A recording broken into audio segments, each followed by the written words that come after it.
En manchette ce soir, lueur d'espoir pour l'usine forestière à Témiscamingue.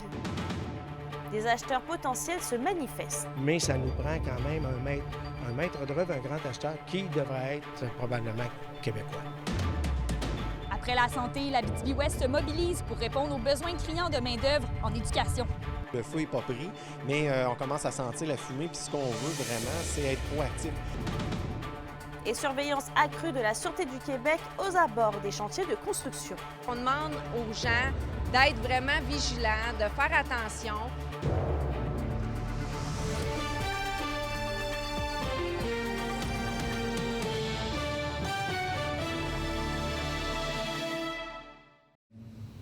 La bonne nouvelle, c'est Ryan a dit que maintenant, c'est pour vendre.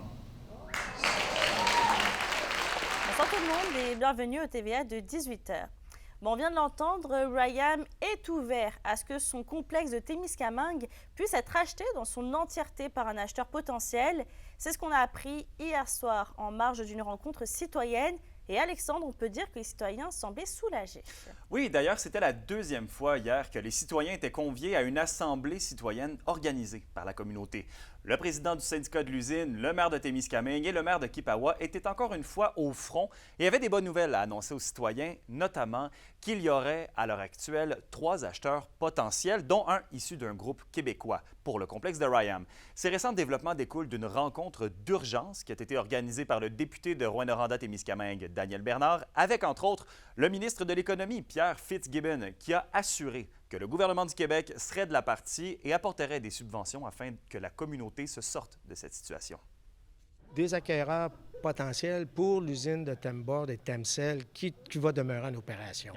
Il y en a. Là, ce qu'on veut faire avec le groupe local, c'est d'aller mettre les sommes pour pouvoir, à ce moment-là, intéresser l'acheteur potentiel d'acquérir tout le site au complet. OK? Québec ici sont prêts à mettre de l'argent pour devenir partenaires et non simplement avoir des dividendes, de devenir partenaires dans le projet. Donc, on va avoir des acteurs locaux, oui, mais ça nous prend quand même un maître d'œuvre, un grand acheteur qui devrait être probablement québécois.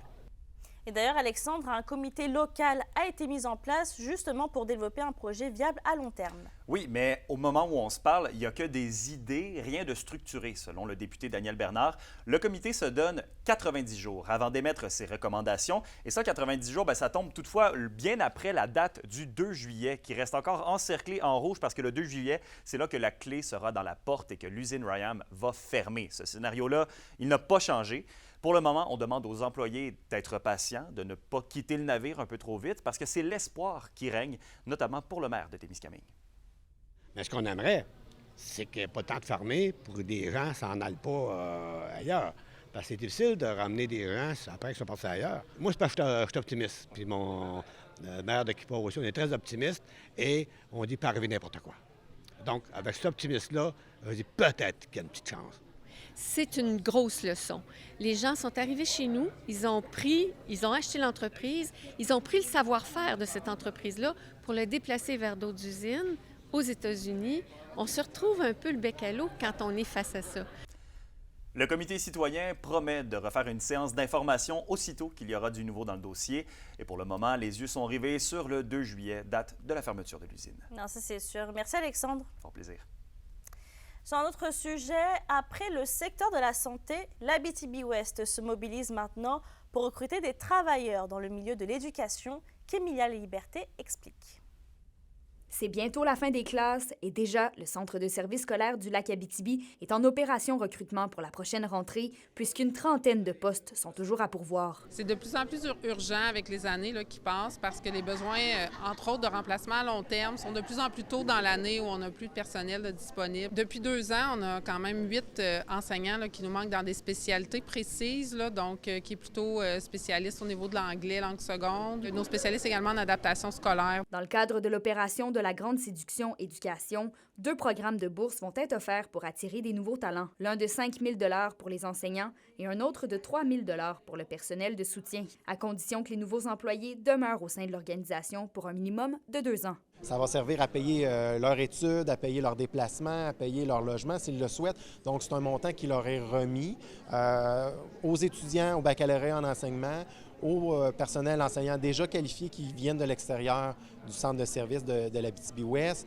et aussi au personnel de soutien là, qui vont décider de venir travailler aussi au centre de service. Dans les écoles de l'Abitibi-Ouest, 10 % des enseignants vont quitter pour la retraite dans les prochaines 5 années. D'où l'urgence pour le Centre de service scolaire du Lac-Abitibi de trouver du personnel rapidement, mais surtout de le conserver. Nous, ce qu'on dit souvent, c'est qu'on ne passe pas par la SAR, on vient à la SAR. Donc, c'est souvent ça qui fait qu'on est les derniers au niveau là, de la région. Donc, c'est sûr qu'il faut les attirer par tout ce qui a été nommé aujourd'hui en conférence de presse, donc le milieu accueillant et ensuite des bourses et d'autres incitatifs comme ça là, qui peuvent aller inciter davantage à se rendre chez nous. Depuis son lancement, il y a 1 an, la collecte de fonds pour le programme de la Grande Séduction Éducation va de bon train, comme l'affirme le président du comité. C'est un montant de 115 000 $ qu'on a accumulé jusqu'à présent à l'aide de plusieurs partenaires financiers. Et ça se poursuit toujours, là, cette campagne-là, qui va s'échelonner sur 3 ans au total. Le nouveau programme de bourse pour les enseignants et le personnel de soutien sera donc disponible dès le 1er août prochain. Kémilia La Liberté, RNC Nouvelles, La Sarre. Depuis 2 jours, les policiers assurent une surveillance accrue à plusieurs endroits en Abitibi-Témiscamingue. Et ça, c'est pour surveiller le comportement d'automobilistes, comme au chantier du carrefour giratoire qui est aux angles de la route 111 et 117 à Val-d'Or. Félix Blaquière s'est rendu sur place. Des agents de la Sûreté du Québec étaient aux aguets mercredi près du carrefour giratoire de la route 111 et 117 à Val-d'Or, qui fait actuellement l'objet d'importants travaux.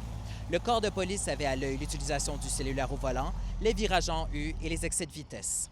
En fait, ce qu'on demande aux gens lorsqu'ils sont sur la route puis qu'ils arrivent aux abords des chantiers routiers, c'est vraiment de rester attentifs, de garder les yeux sur la route. Ensuite de ça, c'est de surveiller les panneaux de signalisation.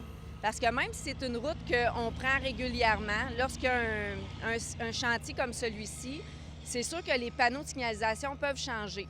Depuis le début du chantier, plusieurs comportements dangereux et infractions au Code de la sécurité routière avaient d'ailleurs été rapportés au ministère des Transports, notamment le non-respect des consignes des signaleurs routiers. Ce qui est loin d'étonner un représentant de l'association regroupant les installateurs et les signaleurs du Québec. Les gens sont pressés. Ils voient une retenue de trafic, exemple, j'en fais à toutes les nuits, les retenues de trafic, puis ça veut passer à gauche, à droite, sans comprendre pourquoi qu'on fait ça. Le message passe pas. Dans un plan d'action s'étalant de 2023 à 2026, Québec a d'ailleurs reconduit ses ententes avec l'ASQ sur une présence policière accrue. Il y a des collisions, il y a même des morts, des blessés graves. Donc, c'est pour ça qu'on est présent. Puis c'est pour ça qu'on demande à la population d'être vraiment, d'être vigilant, d'être patient. Ça fait partie de notre réalité. Puis, chaque personne qui travaille sur les chantiers, là, il travaille pour nous, pour nos routes. La SQ rappelle que Québec 511 demeure le meilleur outil pour planifier ses déplacements en période de travaux routiers et ainsi éviter des comportements à risque. Félix Blaquière, RNC Nouvelles, Val-d'Or. Plusieurs cas de coqueluche ont été déclarés dans la région selon le CIS de l'Abitibi-Témiscamingue. Plusieurs jeunes entre 10 et 19 ans en seraient touchés. Et dans les derniers mois, plusieurs régions de la province ont même observé une recrudescence des cas. Il s'agit d'une maladie contagieuse pouvant causer une forte toux et de la fièvre. Donc la personne qui a des symptômes est invitée à consulter un professionnel de la santé ou un médecin. Dans un autre dossier, 2 mois après l'incendie, la communauté de Kitchisakik tente de regarder vers l'avenir, mais plusieurs objectifs se présenteront à eux dans les prochains mois après les incendies et les suspensions. Reportage d'Alexis Dumont. On ne peut pas être sanctionné quand on dénonce des abus de pouvoir.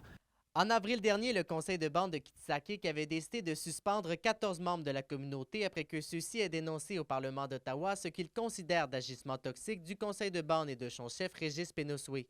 2 mois plus tard, les membres sont toujours dans l'incompréhension de leur suspension. J'ai jamais vu ça, moi, Kitchisakik, un chef qui suspend son propre monde, son propre membre de communauté du travail puis tout ça. Là. Il nous empêche d'aller dans les édifices publics, de déranger des employés ou quoi que ce soit.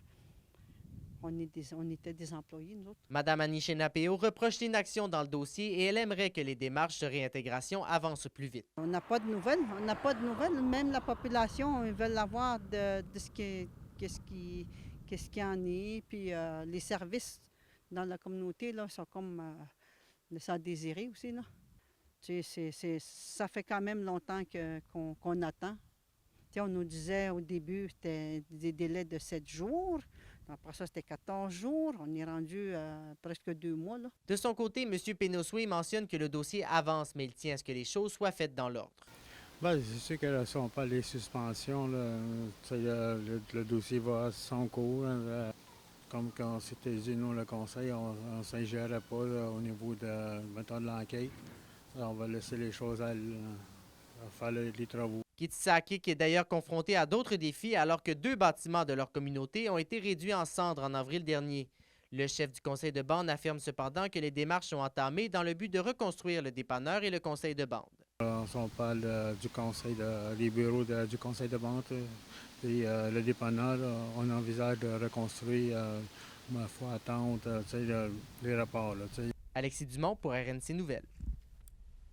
Parlons maintenant d'environnement et de lutte au changement climatique puisque Anthony Québec lance aujourd'hui une consultation sur la modernisation des règles pour les zones inondables et en milieu hydrique.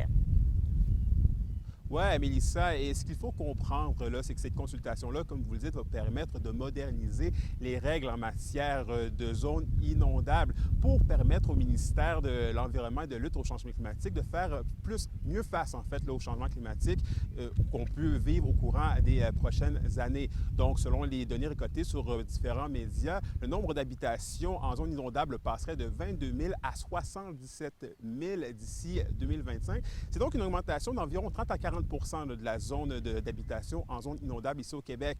Une donnée, évidemment, qui a fait réagir plusieurs maires et mairesses du sud de la province, puisque, selon eux, leurs situations sont plus à risque. Et qui dit changement de régulation, dit aussi que certaines personnes pourraient se retrouver en situation de zone inondable. Et qui dit zone inondable, dit aussi changement au niveau des assurances et voire même la perte de valeur de certaines propriétés, ce qui préoccupe là, certains maires et mairesses qui ne savent pas nécessairement quoi répondre à leurs citoyens. Toutefois, aujourd'hui, j'ai interpellé le président de la conférence des préfets de l'Abitibi-Témiscamingue et on se veut rassurant. On a hâte de voir les cartes qui vont sortir, puis de voir qui sont touchés. Puis on a surtout hâte de voir la façon dont ça va être interprété, soit par le gouvernement pour le dédommagement aux citoyens ou par les assurances. Mais c'est certain qu'on va être vigilant là, quand les données vont sortir. Puis c'est certain que si on voit des aberrances, là, c'est qu'on va intervenir. Donc Anthony, comme on vient de l'entendre, on reste quand même assez prudent sur les possibles impacts du changement de la réglementation pour la région. Oui, évidemment, là, on ne veut pas être alarmé, ou du moins sauter aux conclusions trop rapidement, puisqu'on n'a pas encore la nouvelle cartographie devant nos yeux. Toutefois, Jacques Labégin ne nous cache pas que plusieurs discussions ont eu lieu au courant des dernières années quant à la réglementation des zones en situation d'inondation, puisque selon eux, certaines règles n'ont pas fait l'unanimité et même que certaines règles pouvaient en fait là, à tort pas privilégier certains riverains de l'Abitibi-Témiscamingue, notamment une situation qu'on a pu observer à du Parquet, comme sur la carte qui est un peu affichée à l'écran, Mélissa, c'est que plusieurs riverains du côté du Parquet sont en zone inondable. Donc, pour eux, n'importe quel changement à la réglementation pourrait directement les impacter. Contacté aujourd'hui, la municipalité nous dit qu'il est trop tôt vraiment pour avoir un constat clair sur la situation, mais on reste vraiment au fait de la situation et une situation qui les préoccupe, mais ils vont travailler pour faire en sorte que leurs citoyens soient le moins impactés possible. Et en terminant, Tony, quand on parle d'inondation de résidences, est-ce que la région est épargnée? Selon la cartographie du ministère de l'Environnement et les commentaires d'un assureur à la retraite à qui j'ai pu parler aujourd'hui, oui, du moins plus que certaines régions au sud de la province. Et ici, les zones à surveiller plus à risque là, sont la rivière Kinaujevis, sont le secteur de Baudry, ainsi que le lac Beauchâtel, ainsi qu'un peu plus au sud, là, tout ce qui se trouve en périphérie là, du lac Témiscamingue. Ce sont des territoires inondables un peu plus à risque et à surveiller dans la région. Bref, évidemment, Mélissa, on va continuer à suivre le dossier pour savoir quelle sera réellement la cartographie prévue pour 2025 là, des nouvelles zones inondables dans la région et partout au Québec. Merci, Anthony. Sur un autre sujet maintenant, la ville de Malartic a dégagé l'an dernier un surplus d'environ 1 million de dollars. Le tout a été dévoilé hier soir durant le conseil de ville où le rapport financier 2023 a été déposé. Les revenus de fonctionnement et d'investissement ont été de 12 millions de dollars pour des dépenses totales de près de 11 millions. L'endettement net à long terme à la charge de la ville est désormais de plus de 16 millions de dollars. Et au cours de l'année, la municipalité a concrétisé plusieurs projets d'investissement totalisant près de 4,8 millions de dollars. L'indice boursier minier au TVA Nouvelle 18h est une présentation de GFM Groupe Financier. Dirigeants d'entreprises et particuliers, fiez-vous aux experts de GFM pour vos placements, assurances de personnes et assurances collectives. Car pour vous, ils vont au-delà de la finance. Soyez avec nous après la pause puisque la peintre amosoise Denise Filion reçoit les grands honneurs. On parle même d'un prix à l'international. On nous explique le tout dans quelques minutes.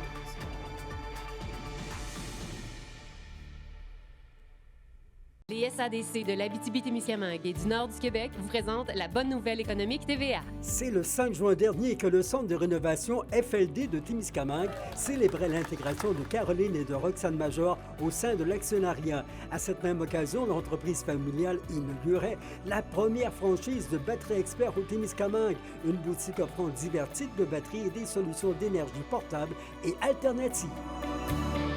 Les SADC, partenaires de l'économie de la région. Pour sauver l'événement du rodéo du camion de Notre-Dame-du-Nord, un méga tirage a été organisé pour amasser les fonds nécessaires afin d'aménager une nouvelle piste.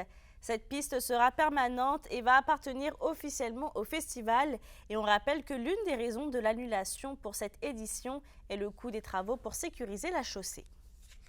Vos réponses à la question du jour TVA. Une présentation de la clinique infirmière Nord-Ouest partout dans la région. Nous vous offrons des consultations rapides avec des infirmières et infirmières praticiennes spécialisées et un nouveau service de téléconsultation. Contactez-nous pour plus d'informations ou visitez notre site web. Et à la question du jour, on vous demandait « Finance à risque, allez-vous encourager vos festivals régionaux ?»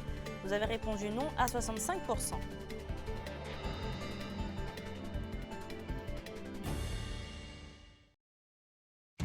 La chronique culturelle vous est présentée par Bruno et Jasmin Leclerc, denturologistes. Des cliniques à la fine pointe de la technologie pour vous servir à La Sarre et à Amos. Justine, une artiste d'Amos, se fait remettre un prix de renommée internationale.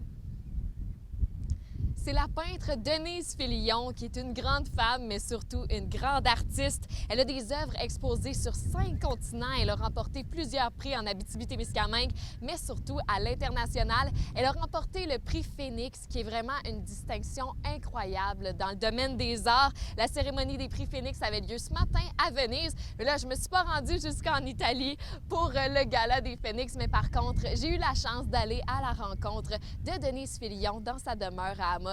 C'est vraiment incroyable de voir une femme autant passionnée par son domaine. Aujourd'hui, c'est la remise des prix Phoenix, un prix qui est international, qui est remis à un artiste ou une artiste qui a accompli beaucoup à travers son art dans sa carrière. Et c'est vous aujourd'hui, Denise Filion, qui remportez ce prix-là. Comment vous vous sentez? Heureuse! C'est vraiment un événement imprévu et c'est comme tellement gros que c'est difficile à croire, là. Ça va me prendre quelques jours avant de réaliser la portée de cet honneur. C'est la première édition des prix Phoenix cette année. Quand vous avez reçu le message que vous gagnez ça, là, comment vous avez réagi? Est-ce que vous vous êtes dit, ben voyons, c'est quoi cette affaire-là? À vrai dire, j'ai reçu l'invitation en mars. Puis j'ai pris 3 mois presque pour réfléchir avant, parce que je voulais savoir comment je dirais, réaliser l'ampleur de ce que je vais recevoir. Puis c'était comme inestimable. Vous avez remporté beaucoup de prix dans votre carrière. Il y a même une de vos toiles qui a été exposée au Louvre. Là, on peut la voir juste en arrière de vous, là. Oui. C'est quoi le sentiment de recevoir toutes ces distinctions-là? Un cadeau de la vie. Parce qu'il y a des millions d'artistes sur la planète et je trouve que je suis choyée. Vous étiez enseignante en mathématiques. Est-ce que les maths, c'est quelque chose que vous intégrez dans vos œuvres? Moi, je vais aller plus loin.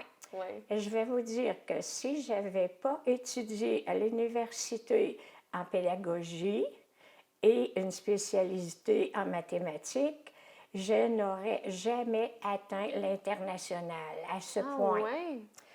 La mathématique dans ma peinture, elle est présente continuellement. Vous avez eu tellement une carrière extraordinaire en art, plusieurs prix internationaux. Qu'est-ce qu'on peut vous souhaiter pour les prochaines années? Qu'un de mes petits-enfants se lance en art. La santé, oui, pour pouvoir le faire maximum encore. J'ai encore autant de passion pour tous les clients que je rencontre. J'aime le monde.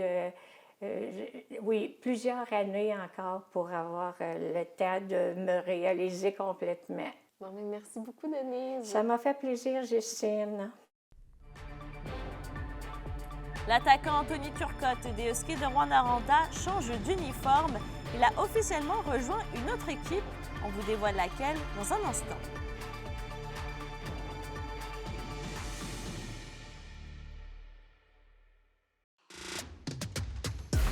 Les sports vous sont présentés par Thibaut GM, votre concessionnaire de confiance à Rouyn-Noranda, là où qualité et choix se rencontrent. Anthony Turcotte des Huskies de Rwanda change d'uniforme.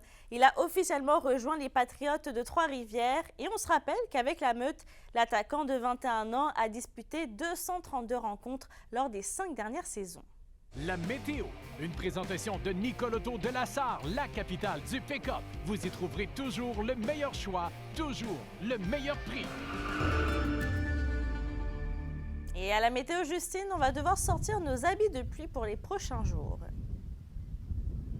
Ah oui, là, le soleil, il est un petit peu capricieux. Il a besoin d'un petit 2 jours de congé, là, mais sortez vos parapluies. On va affronter ça comme des pros. Ce soir et cette nuit, partout en région, le ciel va être partiellement nuageux avec un petit peu de pluie au cours de la nuit et un minimum de 14. Demain, là, autant en Abitibi côté Miscamingue, on va avoir des averses avec des orages et un maximum de 19. Un petit aperçu pour vendredi, il va y avoir des averses là, partout dans la région avec un maximum de 18. On va laisser le soleil se reposer pour les 2 prochains jours, mais inquiétez-vous pas, il va être de retour juste à temps pour la fin de semaine. On espère. Merci, Justine. Avant de se quitter, après 10 ans d'absence, c'est le retour de La Sarre en fête. Vilain, Pingouin et Véronique Labbé, entre autres, seront présents.